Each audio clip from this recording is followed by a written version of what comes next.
আসসালামু আলাইকুম। আবারও নতুন একটা ভিডিওতে হাজির হয়েছি। বিশেষ করে যারা মনোসেক্স তেলাপিয়া মাছের পোনা চাষে আগ্রহী আছেন তারা আজকে ভিডিওটা ফুল দেখবেন। আজকে ভিডিওতে আমরা জানবো যে অরিজিনাল হাইব্রিড মনোসেক্স তেলাপিয়া মাছের পোনাগুলো যখন আমরা পুকুরে চাষ করব সেই ক্ষেত্রে আমাদের কী কী করণীয় আছে, বা আমাদেরকে অনেক চাষিরা প্রশ্ন করে থাকে যে হাইব্রিড মনোসেক্স তেলাপিয়া মাছের পোনা যদি হয় আমরা এই মাছগুলো কীভাবে চিনতে পারি বা কীভাবে মাছের পোনাগুলো সংরক্ষণ করতে পারি, আর এই মাছগুলো পুকুরে চাষে যা মাছের ওজন কীরকম ওজন মানে বৃদ্ধি করতে পারি 4 থেকে 5 মাসে। তো আশা করি ভিডিও সম্পূর্ণ দেখবেন, কেটে দেখবেন না।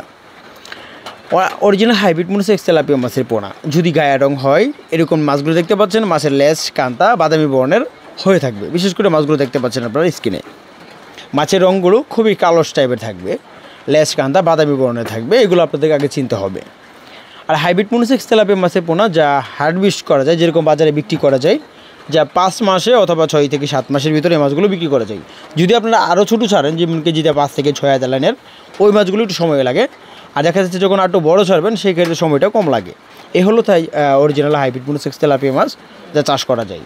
আর বেশিরভাগ ক্ষেত্রে হাইব্রিড মনোসেক্স তেলাপিয়া মাছের পোনাগুলো যখন বাজারে আমরা ভালো সাইজেরগুলো দেখি, যেমন কি এক একটা মাছের ওজন 1 কেজি হয়ে থাকে বা 2টা মাছ 1 কেজি এরকম থাকে। বেশিরভাগ ক্ষেত্রে এরকম বাজারে বিক্রি করাটাই ভালো, যেটা মনে করি 2টা 3টা কেজি বানিয়ে বিক্রি করা ভালো।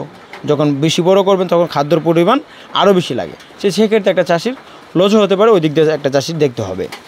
তো হাইব্রিড মনোসেক্স তেলাপিয়া মাছের পোনা পুকুরে চাষ করতে হলে আপনাদের লক্ষ্য রাখতে হবে ভালো একটা পুকুর, যেমন পুকুরে আয়তন থাকতে হবে অবশ্যই, বা ছোটো থাকুক, যেন পুকুরে 4 থেকে 5 ঘন্টা রোদের তাপমাত্রা পড়তে পারে এমন একটা পুকুর নির্বাচন করতে হবে।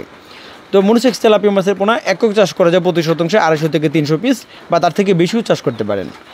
বা যদি অন্য মাছের সাথে চাষ করতে হয় সেক্ষেত্রে প্রতি শতাংশে আপনারা চাইলে 150 থেকে 150 পিস করে মাছের পোনাগুলো মজুত করতে পারবেন। তো অবশ্যই আপনারা বুঝতে পারছেন কীভাবে মাছের পোনাগুলো চাষ করতে হবে বা কীভাবে মাছের পোনাগুলো চিনতে হবে। তো আর দেরি না করে যারা মাছের পোনা নিতে চান বা তথ্য জানতে চান তারা স্ক্রিনে থাকা নাম্বারে যোগাযোগ করুন।